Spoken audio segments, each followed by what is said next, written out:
Lep dober večer, dragi gostje, ki ste se zbrali nocoj tukaj v Veržeju na pogovornem večeru Slovenske demokratske mladine s pomenljivim naslovom Osamosvojitev in Slovenija danes, ponovno na prelomnici.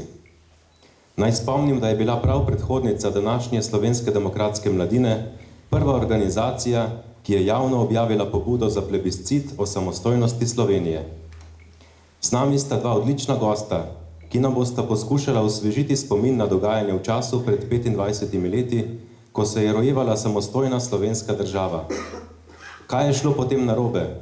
Kaj nas je pripeljalo do stanja, v katerem smo se znašli danes in kaj priporočata za prihodnje? O tem in še v kakšni drugi aktualni temi nocoj dr. Ivan Štuhec in gospod Janez Janša.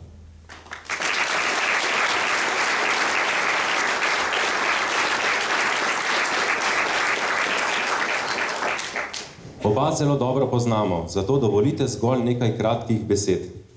Teolog dr. Ivan Štuhec velja za enega najbolj prodornih komentatorjev dogajanja v slovenskem družbeno-političnem prostoru, pa tudi na cerkvenem področju. Profesor moralne teologije, direktor zavoda Antona Martina Slomška ter publicist, ki argumentirano zagovarja vrednote, izrisuje svoj pogled na mesto kristjana v sodobni družbi in piše o tem, kakšno naj bo razmerje med cerkvijo in politiko.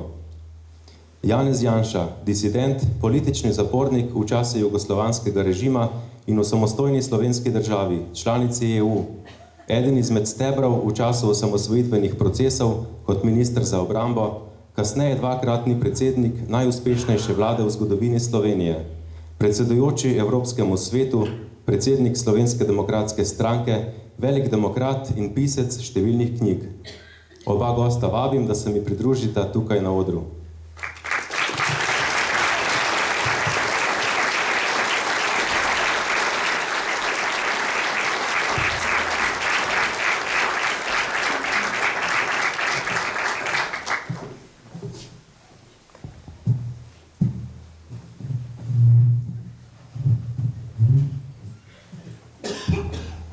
Če začnemo pri vas, gospod Janša, in se vrnemo v čas 80-ih let, ko je bila Jugoslavija že v veliki krizi in so se začele pojavljati težnje po samostojni državi. Tudi sami ste kot pisec številnih člankov bili kritični do takratnih oblasti in razmer. Sprožena je bila afera JBTZ, ko so vas aretirali in poslali v zapor. Kmalu zatem so začele nastajati politične stranke in zgodile so se prve demokratične volitve, na katerih je zmagala koalicija Demos pod vodstvom dr. Jožeta Pučnika. Glavni cilj Demosove vlade je bila demokratizacija in osamosvojitev. Kljub pregovorni enotnosti slovenskega naroda glede tega vprašanja je bila politika razdeljena. Stare sile so procesu osamosvojitve nasprotovale, prišlo je celo do ukazov o razorožitvi. Kot obrambni minister ste tako z minimalnimi sredstvi več kot uspešno organizirali vojsko, ki nas je uspešno obranila pred agresorsko JLA. Nam lahko na kratko strnete, kako ste doživljali čas v zaporu, kako so potekali priprave na prve volitve, konstituiranje demokratične vlade, odločitev o plebiscitu, organiziranje MSNZ ter kasneje sam potek vojne za Slovenijo in ne nazadnje razpad Demosa.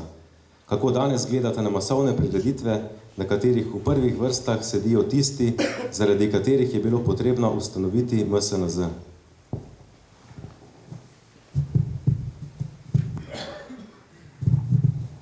Ja, najprej lep dober večer vsem skupaj, hvala za tako lep obisk, pa tudi za to lepo predstavitev.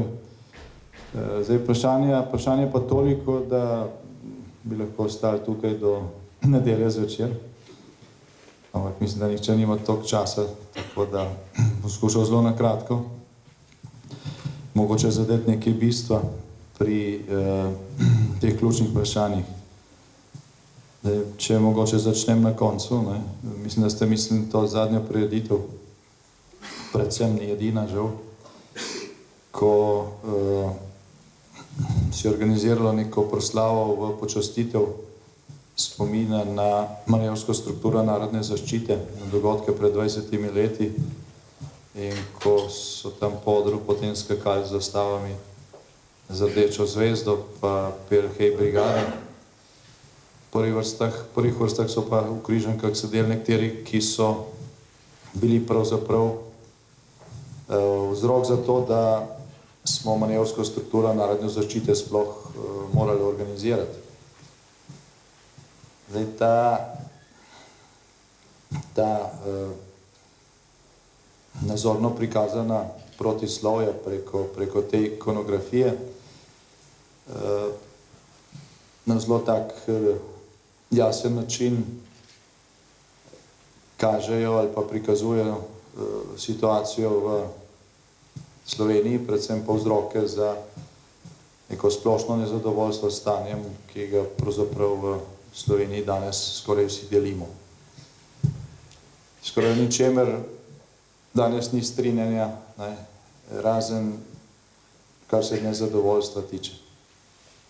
Slovenija je danes država, kjer je zelo malo zadovoljnih. Čeprav neka primerjava z časi desetletja nazaj najbrž v celoti ne daje osnove za takšno sklepanje in za toliko nezadovoljstva, seveda, če gledamo zgolj na kazalce, ki kažejo materialno blagostanje. Neko stanje duha, neko vzdušje, ki je predvsem glavna vsebina tega nezadovoljstva, to pa ima podlago v stvareh, ki se pač nazorno kažejo preko takšnih prireditev, kot ste jih omenjali.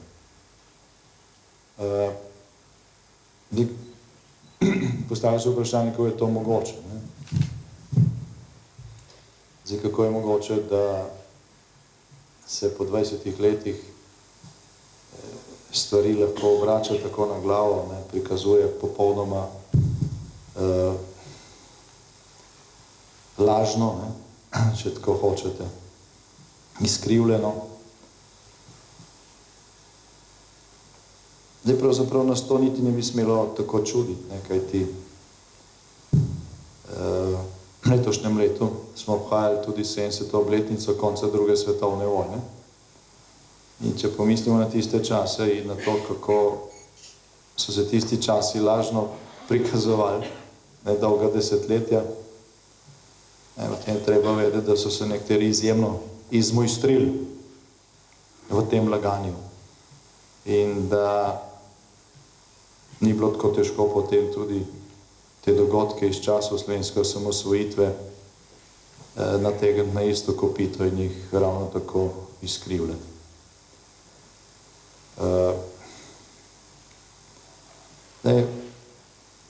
Slovenci smo, ali pa neko splošno prepričanje je, in seveda je to tudi dejstvo, je to prepričanje temelji na resnici, da smo zaradi dogodkov, predvsem zaradi tega razrednega spopada, državljanske vojne, komunistične revolucije, pred mnogimi desetletji še vedno usodno razdeljeni. Manj pa je v naši zavesti, da se je ta delitev na nek način poglobila ali pa nekje na istih vrednostnih ločnicah na novo vzpostavlja tudi v času slovenske osamosvojitve oziroma glede tega časa.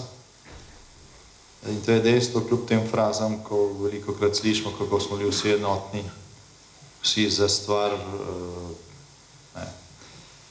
Resnica je tukaj nekoliko drugačna. Slovenci smo bili, kar se osamosvojitve tiče, kot narod dejansko zelo enotni. Ne popolnoma enotni, rezultat plebiscita kaže, da je 9 od 10, ki smo glasoval za samostojno Slovenijo, kar se da pomeni, da nekaj 100.000 ljudi bodi si ni šlo na plebiscit, bodi si ni glasovalo za. To je še vedno neka velika številka. Če danes neka stranka dobi 300.000 glasov na volitvah, lahko že zmaga. To ni tako majhno število teh, ki so bili proti, pa so bojkotirali plebiscit, ampak kljub temu je to vseeno v primerjavi s tistimi, ki smo bili za majhno število. In zdaj ta enotnost naroda je to dejansko bila glavna, lahko temu rečemo, politična sila, ki je omogočila, da je ta najvažnejši nacionalni projekt v slovenski zgodovini uspel in da smo zanj plačali razmeroma nizko ceno. Vendar pa takšne enotnosti, kot je bilo v narodu, v politiki ni bilo. Slovenska politika takrat je bila pa zelo razdeljena na tej ločnici, ali si za Slovenijo ali si za Jugoslavijo. Ko smo leta 1989 podpisovali Majniško deklaracijo, kjer je pisalo, želimo živeti v suvereni državi slovenskega naroda,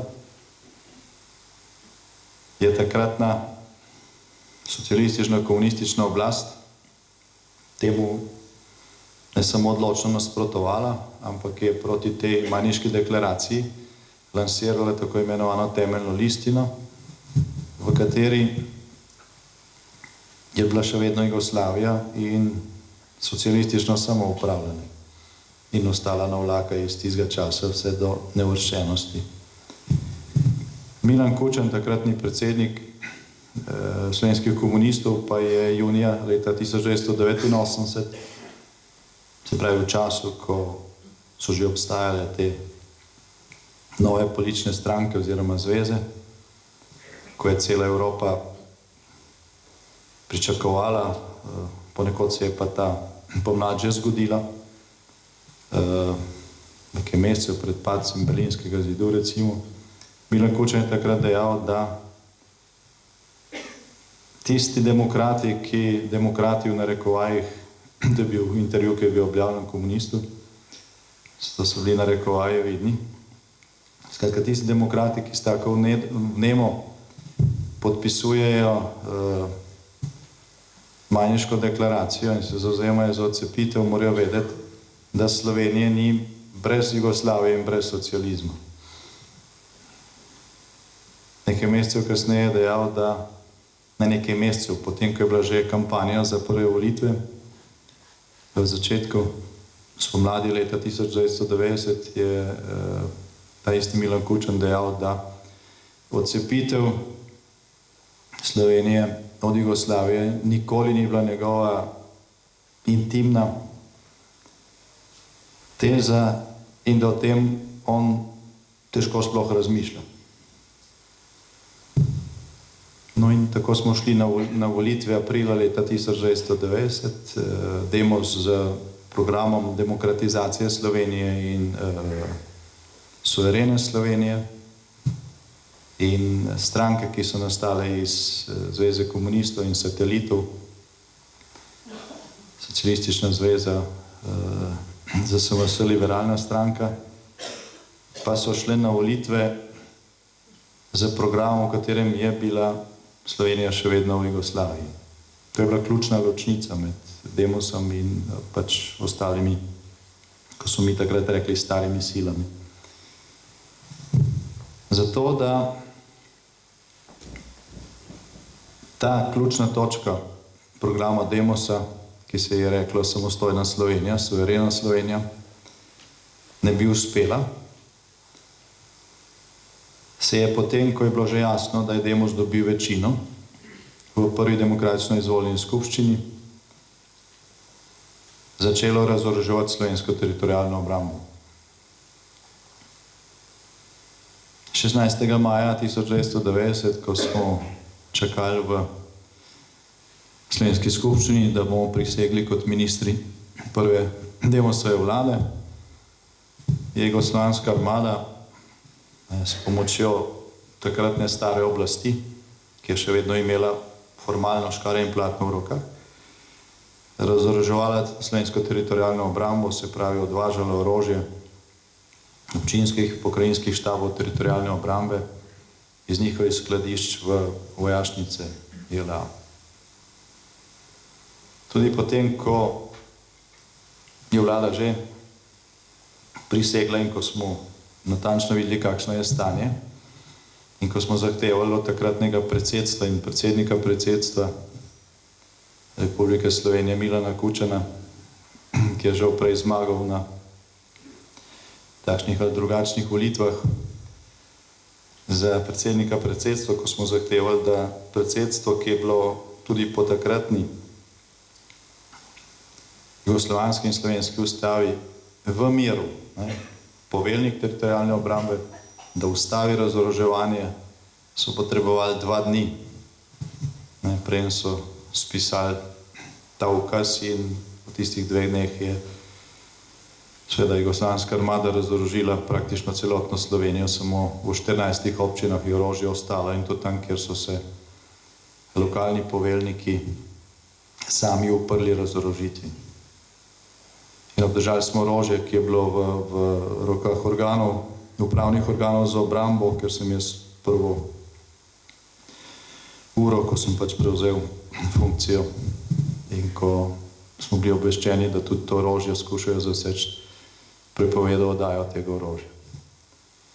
Ampak Slovenija je bila kljub temu 85% razorožena, pobrali so vso težko orožje oziroma omogočili dostop do njega.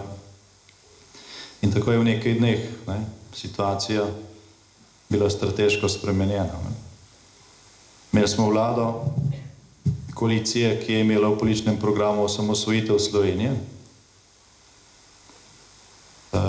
Ko smo šli na volitve, je situacija izgledala relativno preprosto. Računali smo na to, da če zmagamo s tem programom, Slovenija vseeno razpolaga z močno oboroženo silo, zaradi katere bomo zavarovani in najbrž nihče ne bo niti poskušal preprečiti osamosvojitve silo, če bo pameten. Ampak nekaj dneh se je to spremenilo in bili smo pravzaprav goli in bosi. Jugoslovanska armada Slovenije ni razorožila sama. Jugoslovanska armada je pač bila v takratni Republiki Sloveniji v vojašnicah na slovenskem ozemlju, bila odvisna od slovenske infrastrukture. Takratna služba državne varnosti je natančno vedela, kaj se pripravlja. In dokumenti, ki so bili odkriti in objavljeni v beli knjigi slovenske osamosvojitve, mislim, da je naprodaj tudi zunaj v predverju. Iz teh dokumentov izhaja, da je pač šlo za skupno akcijo tistih v takratni komunistični oblasti v Sloveniji, ki so nasprotovali slovenske osamosvojitve in Beograda za to, da so pač ta osamosvojitev preprečili. Vsak pameten je vedel, da lahko Demos sicer razglasi samostojno Slovenijo, samo če te odločitve ne bomo mogli braniti, bo to zelo operetna zadeva.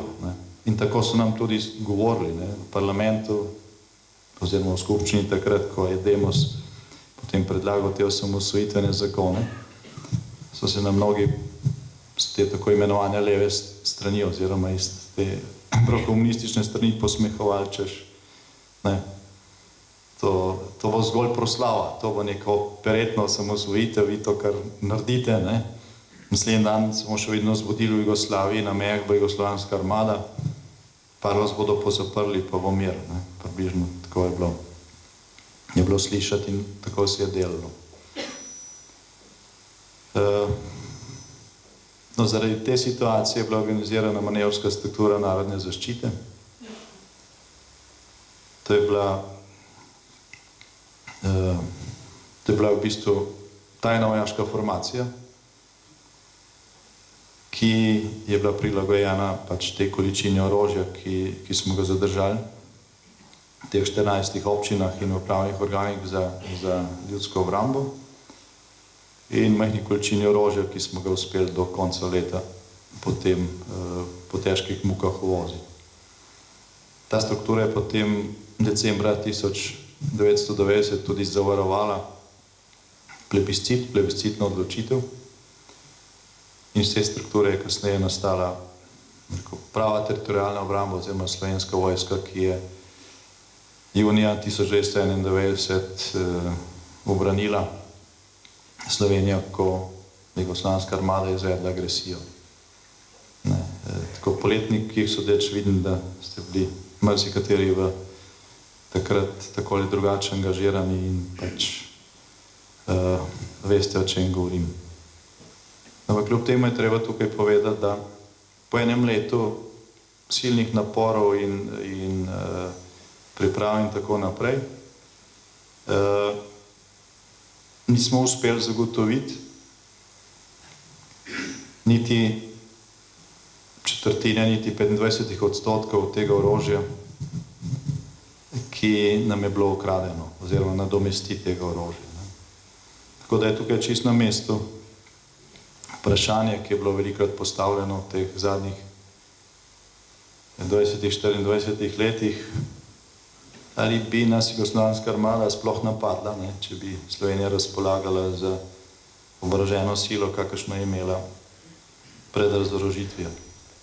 Takrat je namreč Slovenija imela v teritorialni obrambi več kot 70,000 obveznikov, za njih tudi orožje, tudi težko, sicer najmodernejše, ampak vseeno, to orožje so kupovala podjetje oziroma takrat se je reklo delovne organizacije, občine. Vsak, ki je bil zaposlen v bivši Jugoslaviji, v Sloveniji, je dajal pol odstotka od plače vsak mesec za to orožje teritorialne obrambe, ki so ga kasneje pač ukradli. Tega je bilo za 100,000 ljudi in mogoče, če ne bilo te sabotaže in te veleizdaje doma, se Milošević niti ne bi odločil, da gre z vojsko na Slovenijo, ampak bi šel takoj na plan B, se pravi na ustvarjanje velike velike Srbije. Ne. Tako da ljudje, ki so padli takrat, so v veliki meri padli zaradi tega, ker so nas razorožili na samem začetku, ko se je Slovenija, ko se je skušalo preprečiti slovensko osamosvojitev. No. In tisti ljudje v pač slovenski politiki in v aparatih, ki so takrat delali za Jugoslavijo in proti Sloveniji, so več ali manj kasneje vsi napredovali. Ne. Nihče ni za to odgovarjal. Jože Pučnik, tudi Ivan Oman, kasneje sta oba označila to razorožitev teritorialne obrambe za veleizdajo, kar dejansko je bila. Ampak zato ni noben odgovarjal. Pred nekaj dnevi, prejšnjo nedeljo, so mnogi od teh, tudi najodgovornejši, sedeli v prvi vrsti na proslavi. Ne. Predsednik vlade, ki je bil slavnostni govornik, pa je v svojem govoru govoril, da je šlo za poskus razorožitve teritorialne obrambe. Ne vem, kdo mi je tisti govor napisal, ampak ne, tisti, ki mu je napisal, je natančno vedel, zakaj je dal to besedo. Ne. 10-krat je ponovil, manevrska struktura narodne zaščite je nastala kot odgovor na poskus razorožitve teritorialne. Tudi to se zanika, da so nas razorožili. Torej, večina težkih političnih spopadov, ki smo jim bili priča od osamosvojitve naprej v Sloveniji, je mogoče še bolj kot s to delitvijo izpred 70 let in kasneje iz časov komunizma, zaznamovana z to delitvijo, ki je nastala takrat, ko je šlo za to, ali si za Slovenijo, ali si za Jugoslavijo. In tisti, ki so svojo državo, se pravi Jugoslavijo, izgubili, tistim, ki smo pač vložili vse v to, da bi Slovenija postala samostojna, niso nikoli oprostili. So nikoli oprostili in to je v veliki meri botrovalo pač mnogim njihovim dejanjem v slovenski politiki, nasploh prikritim, tako ali drugače. Hkrati se je poskušalo ta dejanje, ki je slovenska osamosvojitev, uspešna obramba, plebiscit, Majniška deklaracija, to je danes v tem, rekel, vrednostnem središču, ne, Slovencev. Težko si direktno proti. Tudi takrat po plebiscitu niso bili direktno proti, ampak so pač v parlamentu glasovali proti ukrepom, s katerim bi mi to odločitev izpeljali. No, ampak zdaj v tej zadnji fazi, kot je pač to razgalila ta proslava, pa se skuša stvar pač 100% obrniti. Zdaj, če šlo tako naprej, ko bo 30. ali pa 40. obletnica, ne, bodo tam sedeli v uniformah bivše JLA, ne, govornik bo pa govoril o tem, kako je hrabra jugoslovanska armada osvobodila Slovenijo. In slovenski mediji bodo to prenašali, nišče ne komentiral. Na skrajni čas je, da se to zaustavi, to je najbolj že del teme pri odgovoru na kakšno naslednje vprašanje.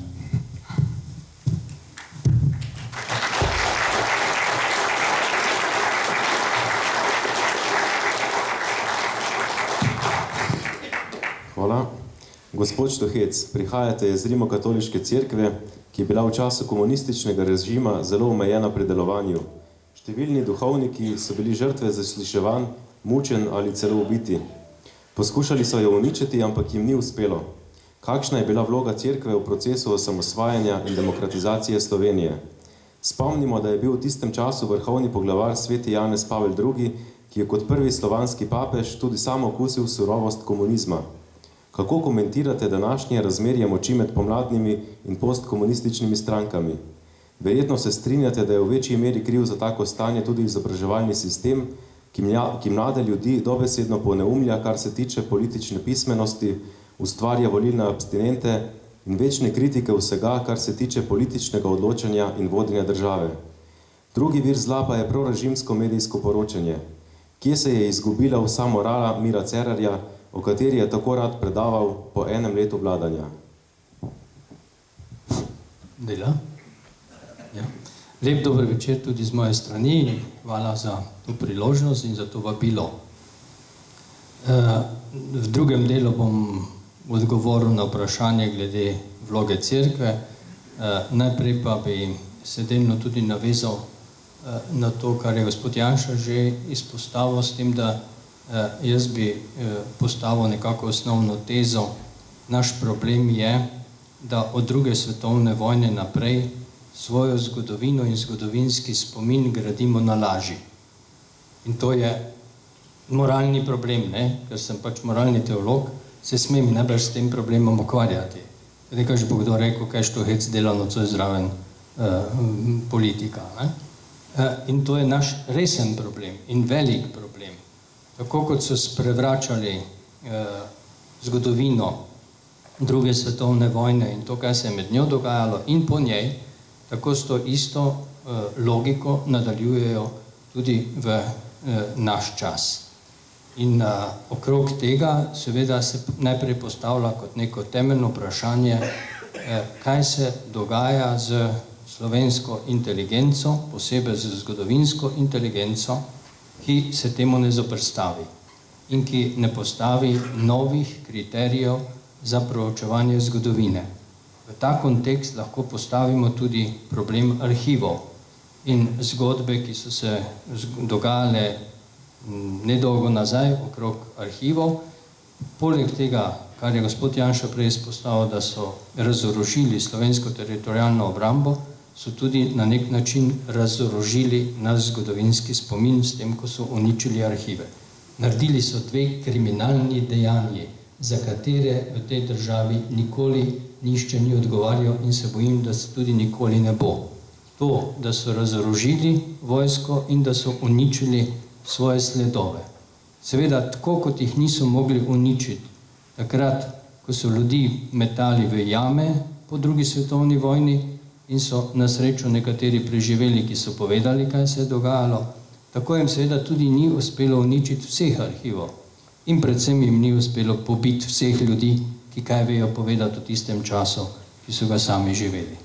Imamo torej v osnovi, v izhodišču naše kolektivne zavesti dve taki temeljni, globoki napaki in rani našega kolektivnega spomina. Tako da tu vidim recimo enega od največjih problemov in težav, zato da se potem stvari tudi lahko naprej odvijajo, tako kot so se odvijale. Glede na to, da sem tudi sam takrat bil dovolj star in ker sem predtem bil 6 let v Italiji in sem spremljal, ker ste vprašali tudi v povezavi s papežem, kaj se je dogajalo na Poljskem iz italijanske perspektive, sem to lahko spremljal iz vatikanske perspektive od leta 82 naprej. Tako rekoč sem bil dnevno informiran o tem, kaj se je dogajalo z solidarnostjo na Poljskem in kako je tudi papež se odzival na te stvari. Ko sem prišel leta 88 domov, meni je bilo takrat popolnoma jasno, da je komunizma konec. In da je samo vprašanje časa, po kakšni poti se bo to odvijalo in na kakšen način se bo to odvijalo. Okrog mene so bili ljudje, ki so še zmeraj mislili, da bo komunizem večen. Tudi kakšen v cerkvi je še takrat mislil, ne? Kakšen škof, recimo takrat na veliko še podpiral socializem v Jugoslaviji. Tako da z tega vidika moram reči, da sem imel izjemno srečo, da sem lahko izven slovenskega konteksta dojel, kaj se dogaja v evropskem merilu in v evropskem kontekstu. Tudi recimo v Italiji smo neprestano poslušali tudi raziskovanje atentata na Janeza Pavla II., ki vemo, da je tudi tista pista, tako imenovana pista Bulgara, ne, smer iz Bulgarije do Italije, do Rima, vodila preko Slovenije, preko Jugoslavije. Alio Akšo in vse, kar je bilo z njim povezano, se je peljalo čez Jugoslavijo. Pa mi ne reči, da Jugoslavija ni vedela, kaj se je čez njo peljalo, najbrž ne. Ne bodimo tako naivni, da ne bi vedeli, kaj so čez njo transportirali. Tako da ta zgodba je bila popolnoma jasna, da Janez Pavel II. Je bil tako nevaren za komunistični sistem, da so vse naredili, da bi ga eliminirali. In so seveda tudi to poskušali, ampak kot vemo, pač božja previdnost tega ni dopustila. Ne?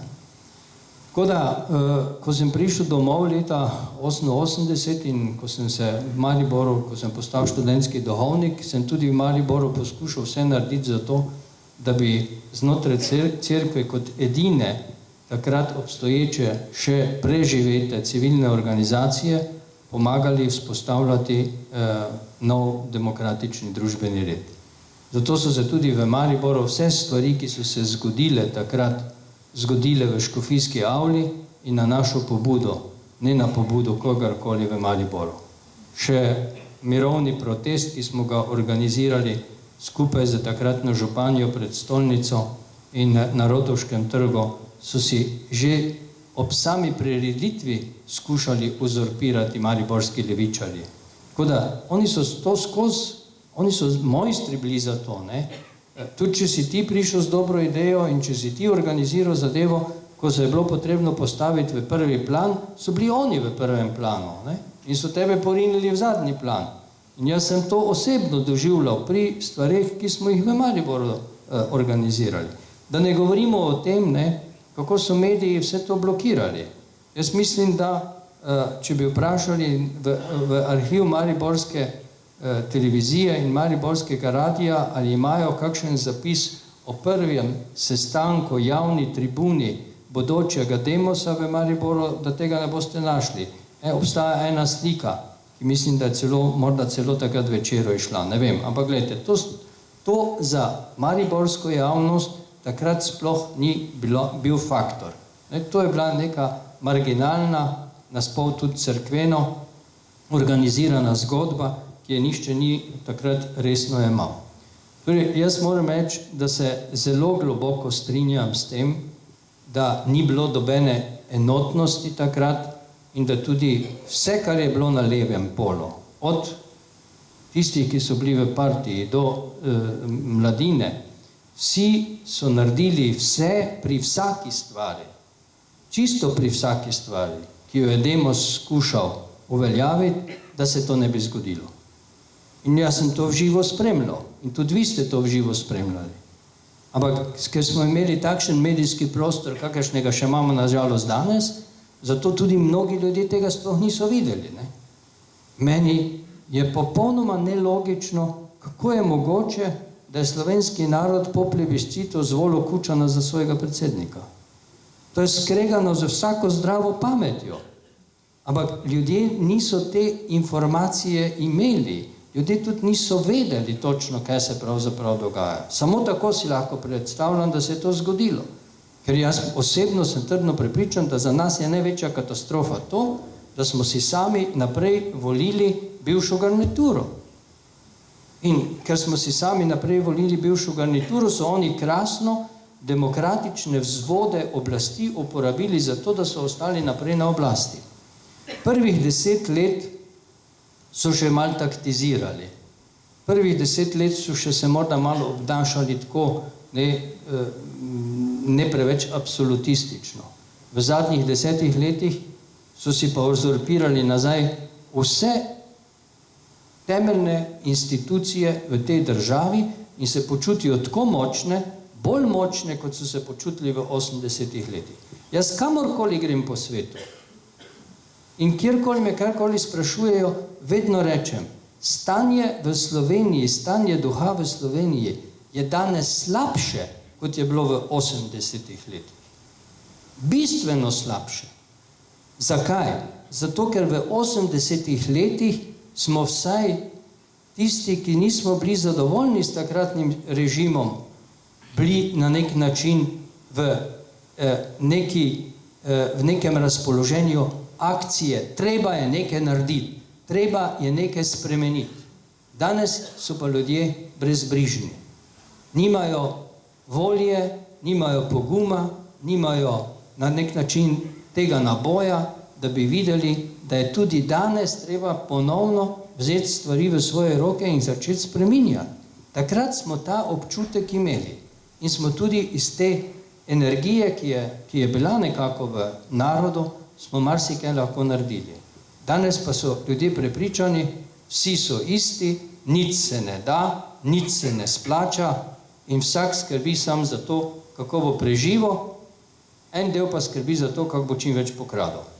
In to je stanje duha, v katerem smo se znašli. Na nek način smo si pa krivi tudi sami. Zaradi tega, ker mislim, da tisto, kar, in to je povezan tudi šolski sistem in to je povezano vse med seboj, kar na nek način nam dejansko manjka, je to, da bi se zavedali, kaj pomeni, da imamo svojo državo in kaj pomeni demokracija. In ker Slovenci nismo imeli v neki polpretekli in pretekli zgodovini te izkušnje z demokratičnim družbenim redom, zato je seveda toliko večja nevarnost in potencialna nevarnost, da demokracija postane sredstvo za novo diktaturo.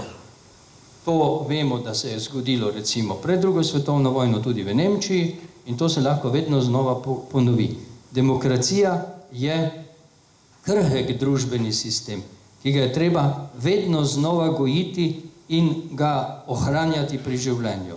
Če pozabimo na to, da je treba zanj skrbeti, potem smo predali preko demokratičnih vzvodov oblasti oblast v roke tistim, ki demokracijo izkoriščajo za svoje privilegije, ne pa za skupno dobro državljanov. In ta nevarnost in ta problem je po mojem danes aktualen tudi za Slovenijo. Zdaj, kar se tiče cerkve, samo na kratko, tako kot celotna slovenska družba, tudi cerkev ni bila takrat enotna. Sem že prej omenil. In jaz sem to sam tudi zelo močno doživel. Hvala Bogu, je vrh cerkve takrat, ljubljanski nadškof, nadškof Šuštar, ker je tudi sam živel dolgo v tujini, ker je živel v eni najbolj demokratičnih držav v Evropi, že v Švici, mu je bilo popolnoma jasno, kaj totalitarizem je in kaj je demokracija, zato je tudi bil na pravi strani v pravem trenutku. Seveda pa so tudi nadškofa Šuštarja poskušali tako ali drugače nanj vplivati in so ga skušali tudi osvajati za kakšne druge odločitve in kakšne druge poteze. O tem ni dobenega dvoma. Ampak na srečo in na veliko srečo in milost nas vseh smo imeli v Rimu Janeza Pavla II.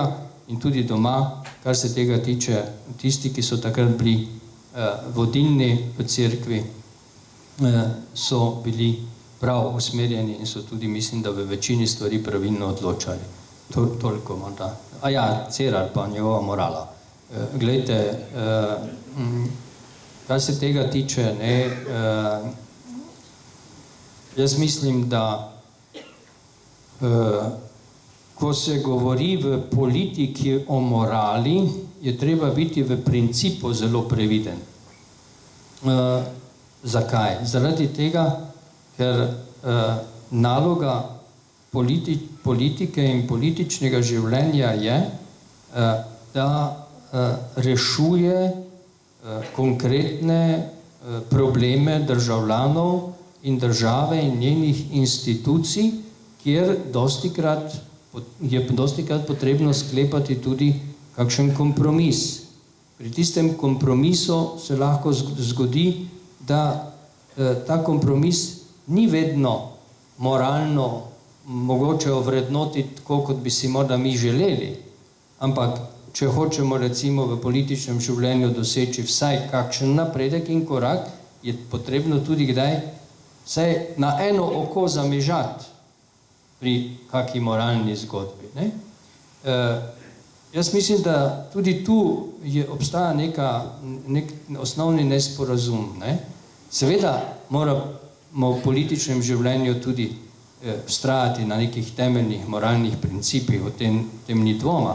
Ampak ni prva naloga politike, da bo oznanjala moralo. To je naloga cerkve, to je naloga civilne družbe, recimo, da temelji na nekih, oziroma da skrbi za neke vrednote. Tu bi se obrnil oziroma skliceval na en citat enega znanega nemškega pravnika Böckenförderja, ki je rekel, da svobodna in demokratična država ne temelji na predpostavkah, na izhodiščih, ki bi si jih sama lahko dala. Ali z drugimi besedami, pravni red je vedno utemeljen v ozadju na nekem vrednostnem redu. In če se ta vrednostni red razkroji, če vlada nekakšen popolni nihilizem, brezvrednostno, ali pa če se svoboda razume, da lahko vsak dela, kar si izmisli in kakor si hoče, oziroma če se svoboda razume tudi tako, da lahko ti uporabiš državne institucije za to, da sebe okoriščaš, drugim pa škodiš, ne? In to se recimo v slovenskem pravnem redu dogaja. Tipičen primer je tu pred nami gospod Janša z Patrijo, to je bil tipičen primer, kako se na demokratičen in svoboden način zlorablja pravni red, zato da se nekoga obsodi, ne da imaš za to kakršnekoli dokaze. In to sprevračanje, vrednostno sprevračanje, je seveda en velik moralni problem slovenskega pravnega reda. In zdaj, gospod Cerar, če bi bil pravi in, bom rekel, etično visoko stoječ politik in tudi pravnik, potem bi moral v vsakem dosedanjem konkretnem primeru, ko je šlo za očitno nemoralnost znotraj pravnega sistema, to obsoditi. Do zdaj še ga jaz v eni stvari nisem slišal, da je to naredil. In od tod tudi lahko potem ocenimo stopnjo njegove visoke ali pa nevisoke morale. Hvala.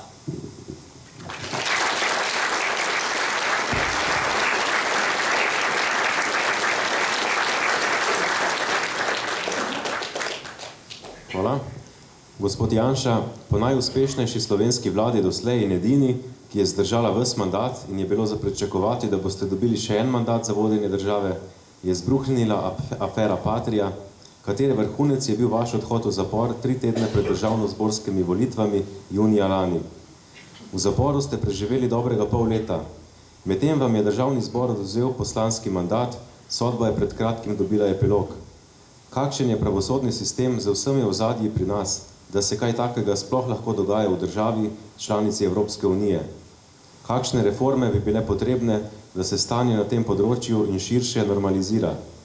Trenutno nam vlada stranka Mira Cerarja, ki je že 3. zaporedni poskus tranzicijske levice priti do oblasti z novo stranko etično in moralno neoporečnih novih obrazov, ki se po prevzemu oblasti kaj kmalu razgalijo, vendar jih monopolni mediji ne prikažejo v pravi luči in jim je dovoljeno praktično vse. Njihove napake se hitro zakrije in pozabi. Kakšno prihodnost napovedujete Cerarjevi vladi? V nastajanju pa je tudi nova medijska hiša, ki bo poskušala normalizirati slovenski medijski prostor. Ali verjamete, da ji bo uspelo dovolj osvestiti slovenske volivce, da bodo začeli izbirati stranke po programu in vsebini in ne zgolj po aferah ter umazanih podtikanjih?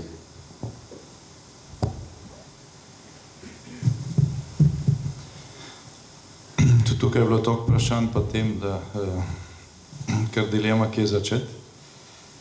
Mogoče najprej na pravosodje nekaj. Zdaj, dr. Štuhec je prej v bistvu že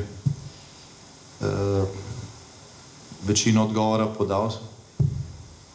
Zdaj, mogoče, če smo nekoliko bolj konkretni, tudi glede na to, da je bila Patria omenjena.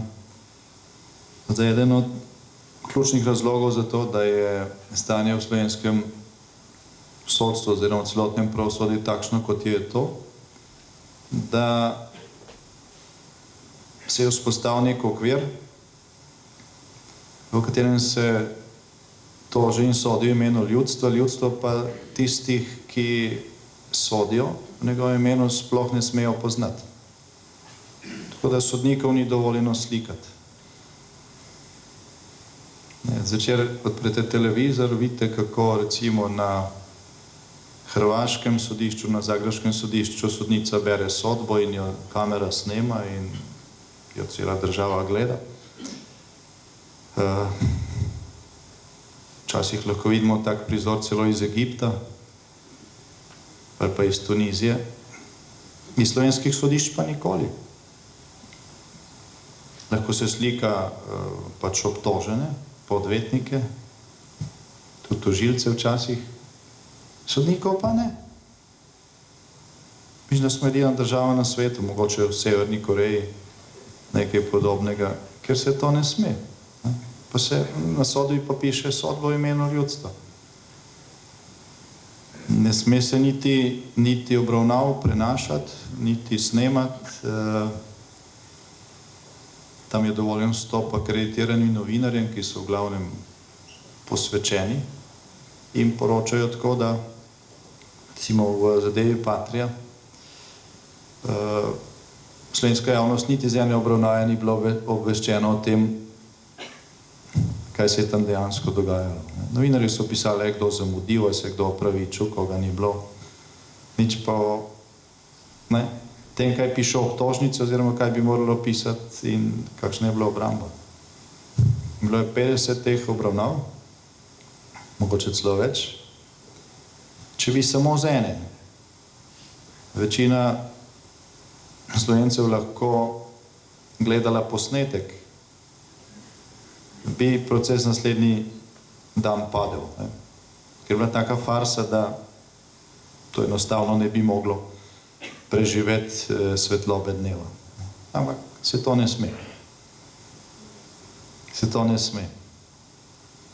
Zdaj, ko smo se branili tam, in smo rekli, kako čez te postopke in čez sodišče, nas je vesoljna medijska srednja še posebej mene obtoževala, da ne spoštujemo sodišča.